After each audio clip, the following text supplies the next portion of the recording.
Good morning champion. আমি বিশ্বজিৎ বিশ্বাস। আমার ভেস্টিজ বাংলা এডুকেশন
পাঁচ মিনিট রাখার পর তুলে শুকিয়ে বুনতে হবে।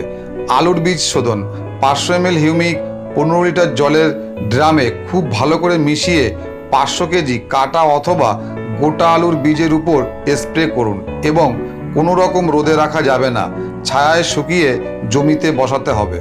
নাম্বার 2, এগ্রি প্রোটেক্ট 5 থেকে 10 গ্রাম প্রতি কেজি বীজের জন্য জলে গুলে সেই জলে 5 মিনিট ডুবিয়ে তুলে শুকিয়ে সেই দিনই বুনতে হবে, পরের দিনের জন্য রাখা যাবে না। 500 গ্রাম এগ্রি প্রোটেক্ট 15 লিটার জলে খুব ভালো করে মিশিয়ে 500 কেজি কাটা অথবা গোটা আলু বীজের উপরে স্প্রে করে ছায়ায় শুকিয়ে সেই দিনই জমিতে বসাতে হবে, পরের দিন হলে হবে না। ভেস্টিজ হিউমিক এবং প্রোটেক্ট একসঙ্গে মিশিয়েও শোধন করা যায়। সেক্ষেত্রে 250 ml হিউমিক এবং 250 গ্রাম প্রোটেক্ট 15 লিটার ড্রামে খুব ভালো করে মিশিয়ে 500 কেজি কাটা অথবা গোটা আলু বীজের উপর স্প্রে করে ছায়ায় শুকিয়ে সেই দিনই বসাতে হবে।